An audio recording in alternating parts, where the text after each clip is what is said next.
The Bulls rallied for an epic comeback win to beat the 76ers and head to the top of the East. The Thunder keep on rolling, and more in today's episode of Locked On NBA Game Night. Let's go.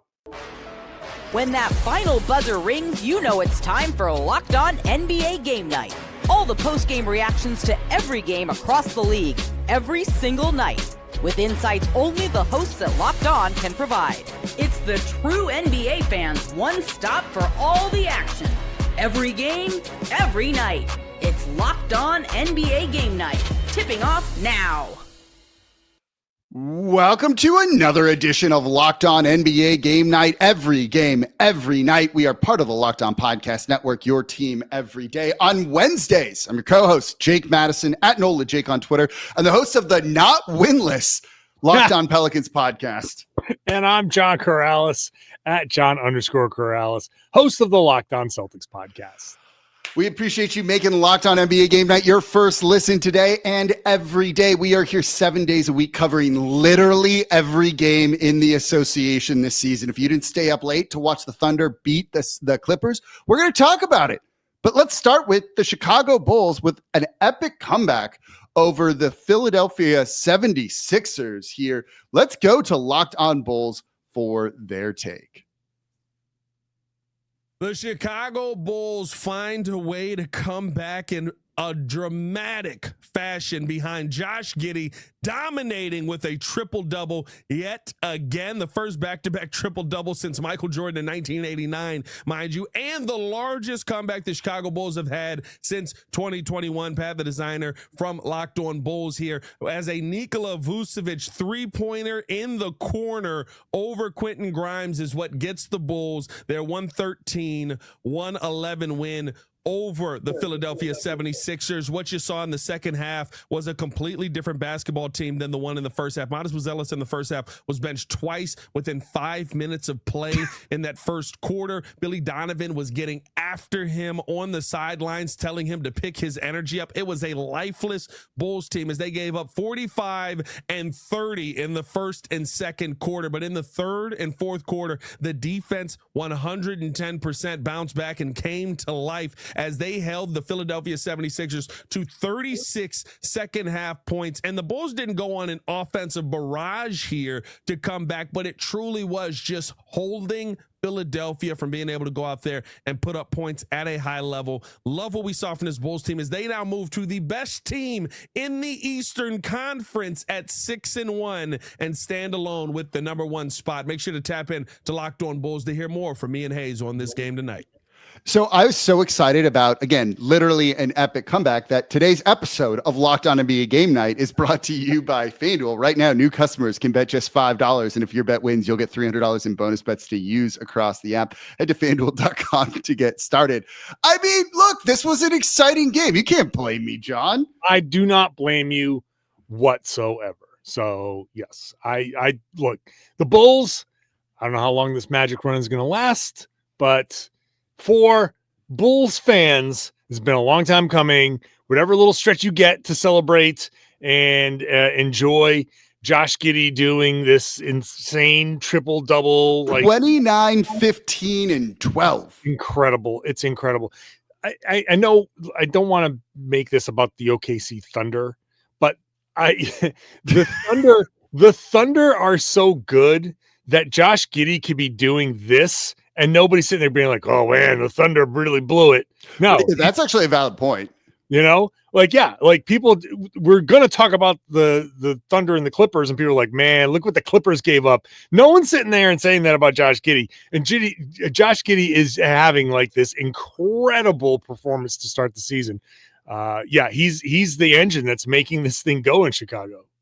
Yeah, he's looked fantastic. They're just like a fun team, and their young guys have developed a little bit here, and you love to see it. Buzelis is really fun to watch. It's nice to see them just not be in basketball purgatory, right? Like, at least for a little bit here. This is a marquee team. This is a name team that you think of as like a face of the league. This is fun for now. Will it stay is the bigger question. Well, yes, and there are decisions to be made. And like this is in a way kind of what the second apron is designed to do. Like, you can't afford to keep everybody in OKC. So a Josh Giddey shakes free. And it's more than that, because they ended up getting the player that they needed in Caruso.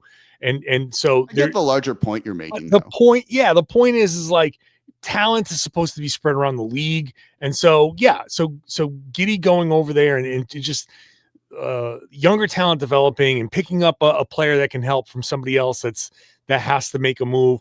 That this is kind of like what we're going to start seeing. So look, again, it's the Bulls, and no one wants to reward a front office that's been as messy as theirs. But you know what? We're not going to do it. We're just going to say, hey, look, the Bulls are fun. Let's just let the Bulls be fun for one. I need some fun and happiness in my life right now with the team that I cover.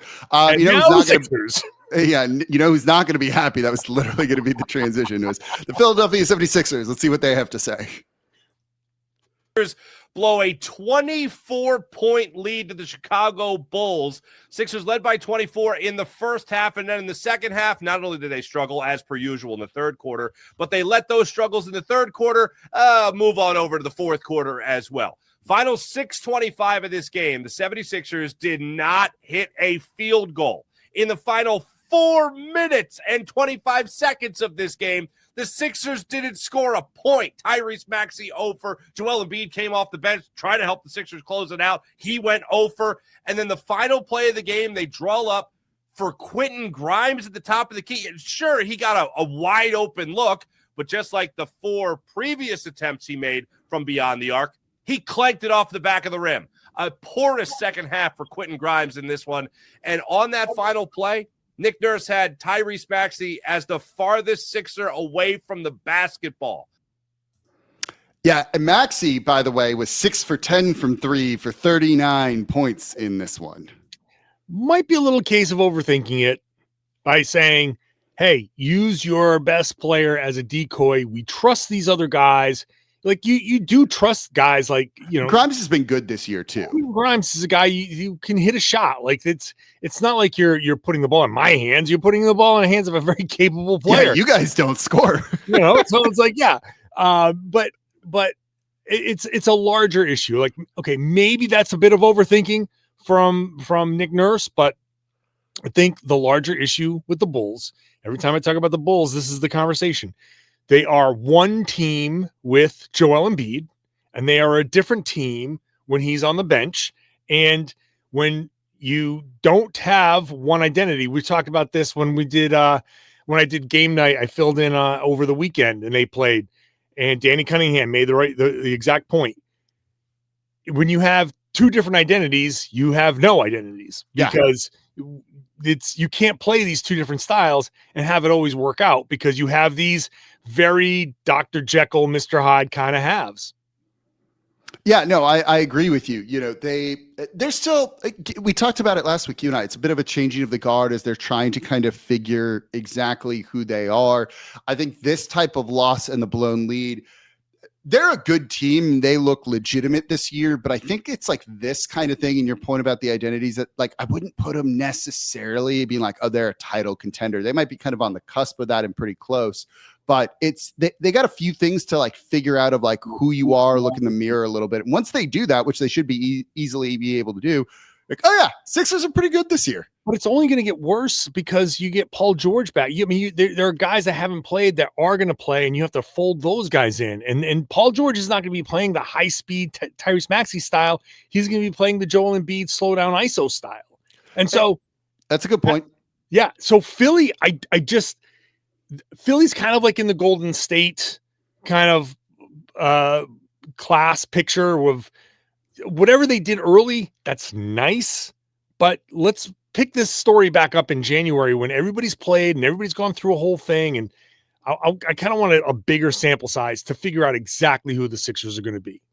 Yeah, it's still early as they're kind of learning a lot about their team, I think, here. Let's move on to another game here, one of the late games on the West Coast. The Golden State Warriors beating the Phoenix Suns 118-107. Let's go over to Locked On Warriors. The Warriors beat a Suns team without Dillon Brooks and Jalen Green, a Suns team that is not very good as currently constructed, but the Warriors needed a win and they got it, so we'll take it. Also, Moses Moody pouring in 22 off the bench. You like that? The start for the Warriors was great. You could tell that they really had a mentality of let's step on their throats after an 0-2 Midwest road trip that saw them lose a game to the Indiana Pacers, who had previously been winless. Steph Curry had 28 points. He said that he had to look himself in the mirror after a bad performance. One of the worst effective games of his career, I guess you could say. He was a minus 21 in that game against the Pacers, although he scored 20 plus points in the game. But they got contributions from everyone early. Quentin Post was knocking down threes off the pick and pop. Draymond Green was playing incredible defense. Buddy Hield was knocking down some threes. And Trace Jackson Davis with a little Lob City in Chase Center. The bad from this game is that the Suns were able to climb back into it despite not being very good. But again, a win's a win. The other bad, Jimmy Butler had to leave with lower back soreness, tightness, I guess is the right word. But we'll see if he's ready to go for the Sacramento Kings. That's the second game of the back-to-back. It is on Wednesday. Al Horford will play in that game. We will be live on Locked On Warriors right about now as you're watching this video, or we've already gone live. So hit that subscribe, hit that like, and check us out. Matt Kolsky and myself talking a Dubs 118-107 win. The Jimmy Butler thing's what stands out to me from this game. Again, how many times have I said this about the Warriors? Like, okay, that they started out great. Stay healthy. You got to stay healthy. I need to see it. I need to see it long term. I don't care about little 5-game segments, even 10-game segments. Let them play a whole season because all of these guys are gonna miss some time. It's the honestly the most important thing for the Warriors is can you sprinkle out throughout the course of the season when guys miss time? Because if they all miss time at the same time, you get into a real problem. But yeah, this is fine. This is nice. You beat the Suns. Everybody's going to beat the Suns, and let's see where you go long term. Yeah, the Pelicans play the Suns in a minute. I don't know if everyone's going to beat them. On Phoenix's side, 38 points from Devin Booker. Basically, not much offense from anybody else in this game. We're going to do real or fake really quickly. I want a one word real or fake from you. Just real or fake. I don't even want you to describe why. Okay. I want to leave it as the simplest real or fake we've ever done, but we're going to hit the music first. Is this real or fake? Just ask John and Jake. 38 points from Booker. They need more offense. Real or fake? Jalen Green is going to be the answer for the Phoenix Suns. Fake. Fake. Okay, let's move on to the next couple of games that we're going to cover here, which is the Oklahoma City Thunder. Rolling still. Let's look at New Orleans getting their first win. That's coming up here next in today's episode of Locked On NBA Game Night. Today's episode of Locked On NBA Game Night is brought to you by FanDuel. The NBA is back, and there's no better place to get in on the action than FanDuel, the official sports betting partner of the NBA. So even if you missed the start of the game or you want to ride the hot hand, FanDuel has live bets on everything from who will score next to fourth quarter comebacks. Plus, you could even combine your live bets into a same-game parlay for a shot at a bigger payout. It just keeps every game more exciting, especially like the Pelicans tonight when your team's making a late push. Right now, FanDuel is giving new customers $300 in bonus bets when your first $5 bet wins. So head to FanDuel.com to sign up and play your game with FanDuel, the official sports betting partner of the NBA. Again, that is $300 in bonus bets when your first $5 bet wins. Today's episode of Locked On NBA Game Night is brought to you by Rugiet. Let's be real. Making excuses doesn't solve anything. We've all heard them before. It's just stress. I'm tired. It happens to everyone sometimes. I'm too depressed because the Pelicans are bad. But when it comes to performance, sometimes your body just needs a little extra support, and that's where Rugiet comes in. Rugiet.com offers fast-acting doctor-prescribed treatments for ED designed to help you stop making excuses and start making moves. Rugiet makes it easy to get started. You just connect to a board-certified doctor 100% online. No awkward waiting rooms. No no in-person appointments, and if prescribed, your treatment ships discreetly to your door. The process is fast, simple, and private, and it's all handled by real doctors. Visit rugiet.com/LockedOnNBA to get 15% off your first order. That's rugiet.com/LockedOnNBA, and don't forget to use our code LockedOnNBA so they know we sent you. Rugiet, stop making excuses and start making moves.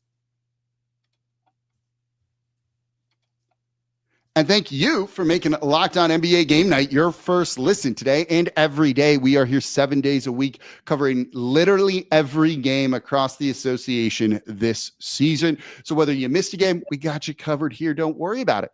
For your second listen, Locked On Fantasy Basketball. Josh Lloyd hosts the #1 fantasy basketball podcast, giving you daily tips and helping you win your league, all while making you a smarter NBA fan. Find Locked On Fantasy Basketball on YouTube or wherever you listen to podcasts. Part of the Locked On Podcast Network, your team every day.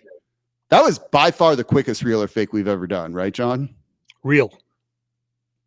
He's such a pro, everybody. Look at this man here. All right, we got two in one show. Another team that I think we could safely say is real is the Oklahoma City Thunder beating the Los Angeles Clippers 126-107. Let's go over to the inevitable Locked On Thunder. The Oklahoma City Thunder faced their biggest deficit of the season in the first quarter against the LA Clippers. A late tip, but they survived LA with a massive comeback. Despite not having J-Dub, the Thunder kept fighting. Their defense turned it on from the second quarter onward. They finally began turning the Clippers over. That led to the transition opportunities for them and allowed their offense to get going. SGA was dynastic in the third quarter. He got going in a big way, scoring at all three levels and really carrying this team on that end of the floor. But Isaiah Joe, off the bench, got red hot from three, saving what's been the worst three-point shooting team in the NBA. Since his return, though, they've been shooting 40% from three, largely on his shoulders. That's been a welcomed addition for this team, A.J. Mitchell's contributions. But the biggest story of this game was Alex Caruso. He changed the game off that bench. The box score is not gaudy for him, but the energy he provided to this sleepless Thunder team in LA was big to get this win and start 8-0 with the best start in franchise history. They're just good. It's annoying. They might be better than they were last year, which is a problem. Look, no Kawhi Leonard for the Clippers, but I mean, they were down 13 and they're like, yeah, no worries at all. No, none whatsoever. It was what, 78 apiece with 3 minutes and 50 to go in the third quarter. And the final score was 126-107. So the Thunder went on this massive run, and it's SGA. Like all of a sudden they go like, well, SGA, he's got 19 points. He's all these many games with 20, and then all of a sudden it's like, oh yeah, he's got 30 now, and it's the Thunder are up by 20, and like you blink and you're like, what just happened? But yeah, the Isaiah Joe thing is huge because when you add reliable 3-point shooting to the Thunder team, now what is the problem? The fact that they're 8-0 and have been one of the 3 worst 3-point shooting teams in the league, and like it's about to be 2026. You still live and die by the 3 a good bit in this league, even though it's somewhat changing. You shouldn't be 8-0 when you're a terrible 3-point shooting team. That just doesn't seem fair to me. Yeah, it speaks to how good SGA has been and how he lives the line and all of that stuff. And everything else they do with the turnovers they can force, right? 19 for the Clippers in this game. Then they just get you. You don't need threes if you're in transition as much as they are. No, right. And like that's where the Thunder, like this is a very typical Thunder game of like, okay, we're going to feel it out. It's going to be a little bit of a fight. Maybe you're struggling a little bit. And then someone pulls the pin on a grenade and it's just like, boom, defense, steal. You flying around. You're like, the smoke clears, and you're like, oh, well, it's garbage time now. We just had a lead, and now it's garbage time. What the hell? They've got a second night of a back-to-back, I think, against Portland tonight, and like they could rest people for that game if they wanted. Shai didn't play 30 minutes in this one. They had one player. Chet played 30 minutes and 3 seconds. This is like the opposite of what Philly is doing because Tyrese Maxey needs to play 45 minutes right now for them to have some success. And the Thunder, look, man, there's just nothing to say. Like as long as the Thunder stay healthy, they are. You said the word inevitable. This is no J-Dub either. Like they won a championship last season and they came back better, more confident, and even through flaws, they're just finding ways to win. They had a couple of big comebacks in all of this, but like they're finding their way. Yeah, they're good. They're good. 25 points for James Harden. That's it for the Clippers side. No Bradley Beal. No Kawhi Leonard. Okay. That's it. What's the next game, John? Yes. The New Orleans Pelicans no longer winless. 116-112 winners over the Charlotte Hornets. Let's go to our Locked On Pelicans host, Jake Madison, for what happened in this game. I did use a prop in my show where I screamed into a pillow. We'll get into that part in a second. I sent you the clip. You liked it. Yes, that was good. Funny.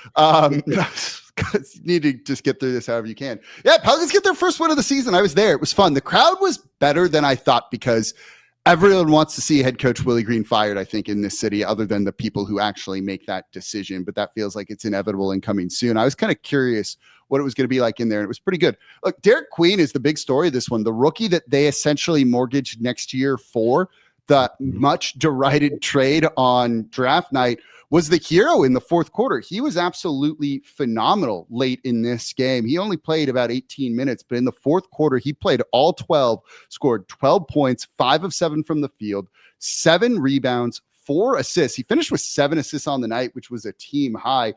They needed something like this. This just kind of gets at least some good vibes around the team, and just see the rookie really stepping up against, look, a depleted Hornets team. No LaMelo Ball, no Brandon Miller in this one, but you take wins and bright spots however you can when you start 0-6. So it was really great to see the rookie be the spark for that. The negative of this is no Zion Williamson here, who has been ruled out for 7 to 10 days with a grade 1 left hamstring strain. That's why I yelled into a pillow, because hamstrings are what's been just causing him problems for a chunk of his career, ending seasons early or forcing him to miss. I think it was like 27 games with a hamstring injury last year.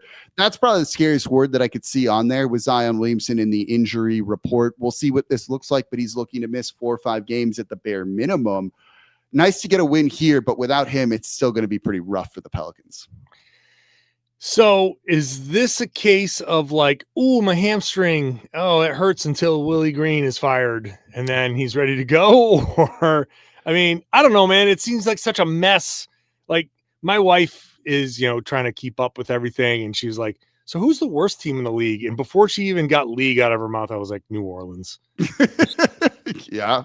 Yeah. I was like, which is a shame, but like, I don't know. I look at this and I'm like, man, Zion. I saw that and I'm like, God, that's so. I don't know. This team at times have looked like they've quit on head coach Willie Green, and that is a massive concern. And that firing him is not going to really change their season much, but the optics of it would look good. The players, I think, would like that. I can truthfully tell you that. And you just don't want this to like fester and be a negative situation. I think some of it's that, but I think what's more concerning is it goes to the perception of Zion Williamson. This team needs to change the perception and how people think of them. And this was supposed to be a different year for Zion Williamson. He is in shape. He looks physically different and looks physically good, yet it's still the same old, same old. Yeah. And that's what's so frustrating. Like it was, you could do it like a movie. It was supposed to be different, right? Like the Star Wars, like you were the chosen one. And like, now it's the same thing here. And that's what's so frustrating, so disappointing. Look, I'll take a win. It was fun. I enjoyed it. People are happy. Cool. Like, cool. Thank you. That's the best reaction. Like needed it. Like I needed to have fun on my show again for a little bit. I got to for a night. So I'm thrilled. Let's go to another team that's not fun. The Orlando Magic. Let's talk about them coming up here next. We got some great segues here in today's episode of Locked On NBA Game Night. Today's episode of Locked On NBA Game Night brought to you by Gusto. Let's be real. No one starts a business for the joy of calculating tax withholdings or managing payroll spreadsheets. That's where Gusto comes in to take the stress out of payroll, benefits, and HR so you can focus on running your business and supporting your team. Gusto is the all-in-one, remote-friendly payroll and HR platform that makes managing your team simple, transparent, and fast. So whether you're hiring, onboarding, or paying employees, Gusto helps you do it all from one place without the hassle or hidden fees. Unlimited payroll runs for one monthly price, which means no surprise charges at the end of the month.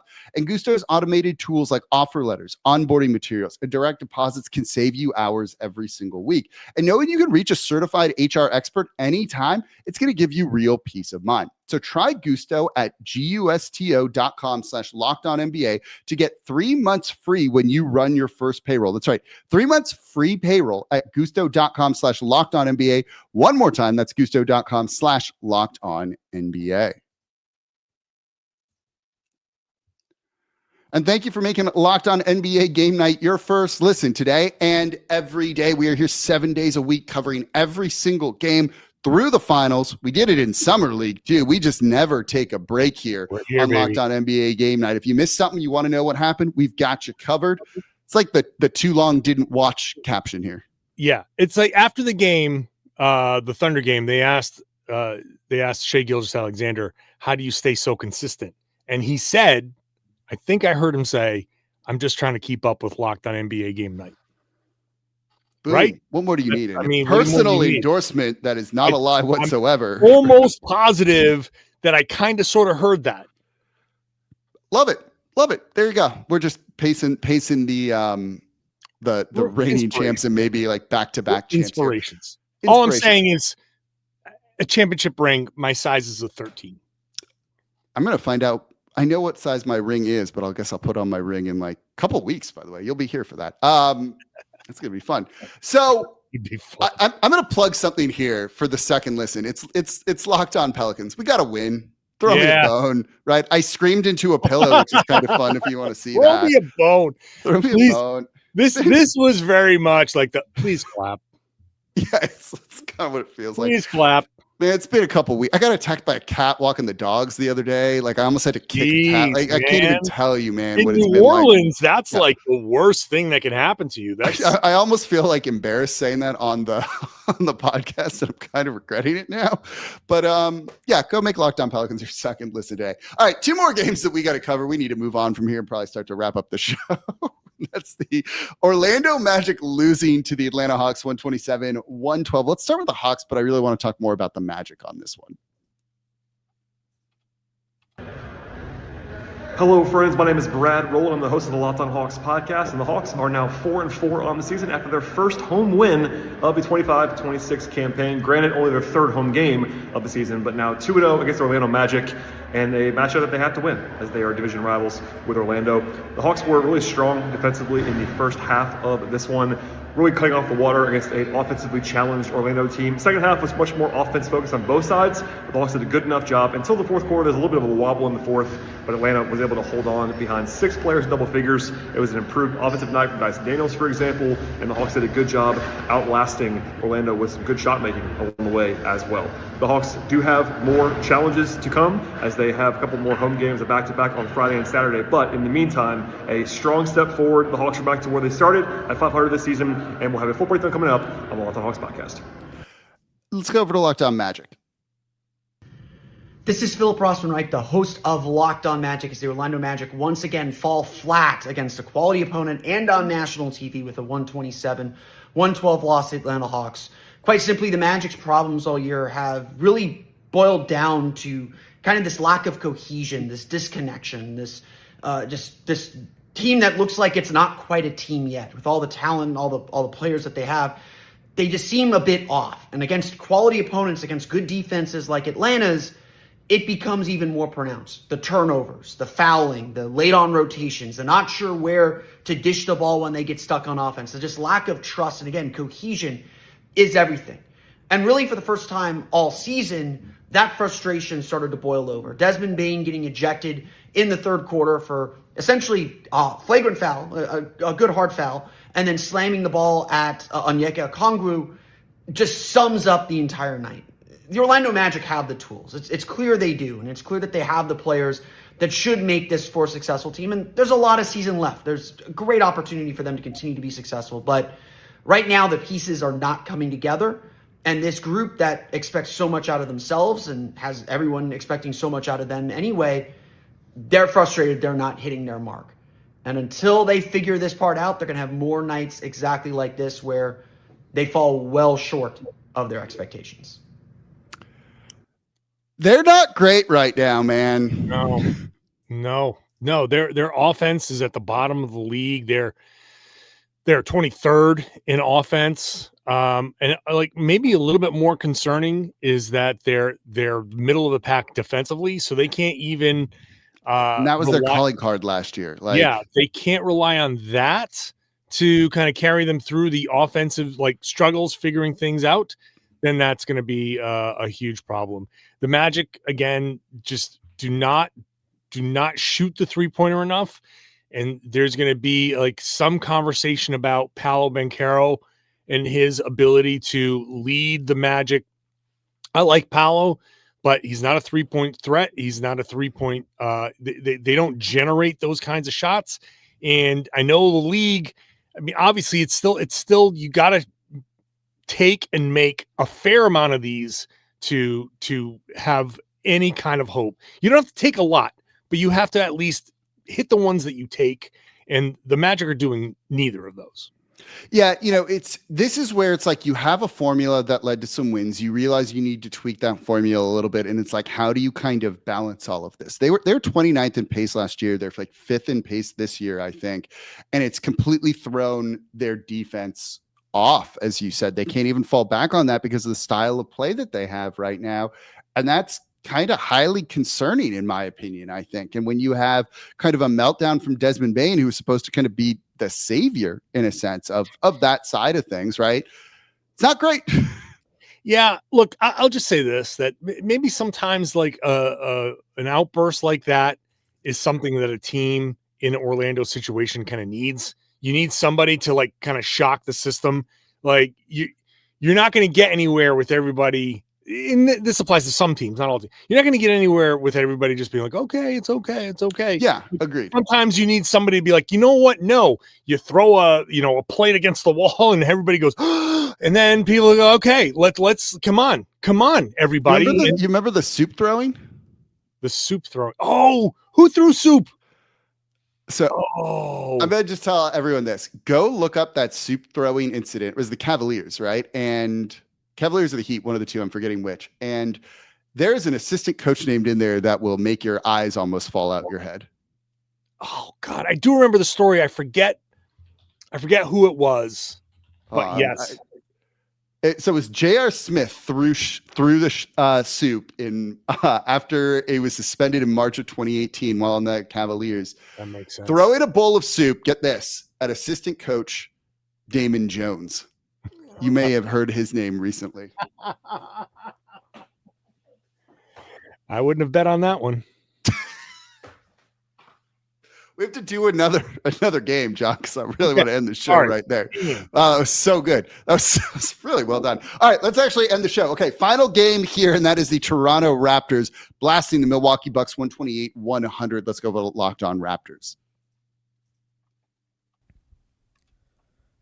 Scottie Barnes playing like a two-way stud. The Toronto Raptors take down the Milwaukee Bucks handily, 128-100 in a game where it wasn't really close. The Raptors won the first half by 19 points. Giannis was benched and kind of packed it in before the end of the third quarter, and the Raptors come away with their third straight win, moving to 4-4 on the season. And don't look now, their offense is performing at a really high clip. By the end of tonight's action, it will surely be back into the top 10 in the NBA based on what they've done so far and what they did tonight. And with Scottie Barnes, you're seeing him do it both ways. And this was the whole appeal of adding Brandon Ingram Ingram to this team. Yes, Scottie Barnes can do stuff on the offensive end. Tonight he had 23 points to go along with 3 boards and 6 assists on a tidy 9 of 16 shooting. Hit a couple threes as he's done all season long. He's around 50% from deep on the season. But defensively, he has just been a monster. Over his last 3 games that the Raptors have won, he's got 14 stocks. He had 4 steals and 2 blocks tonight and was all over Giannis Antetokounmpo. Kind of the only guy they had to throw at Giannis.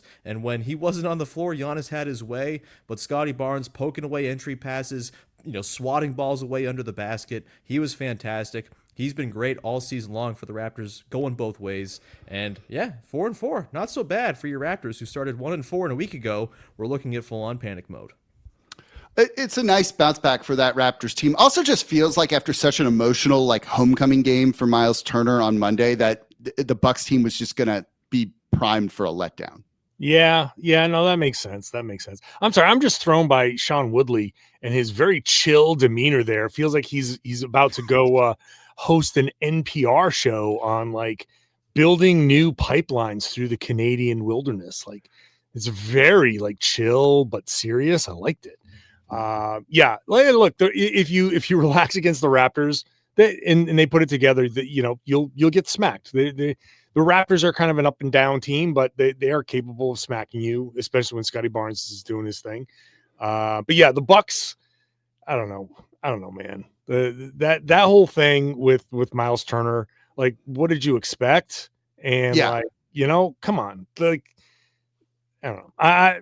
We're at the end of the show, so I'm just gonna leave it. What did you go make Locked On Bucks, Locked On Raptors your second listen today for a little bit more insight there. So that's going to do it for this episode of Locked On NBA Game Night. 6 games. We covered it all. Gave you insight you can't get anywhere else. Shai Gilgeous-Alexander knows who to follow as an example here. On Wednesdays, I'm your co-host, Jake Madison, at Nola Jake on Twitter and the host of the Locked On Pelicans podcast. And I'm John Karalis at John_Karalis on Twitter, host of the Locked On Celtics podcast. It is a full Wednesday night. Enjoy the games. We'll be back with y'all next week.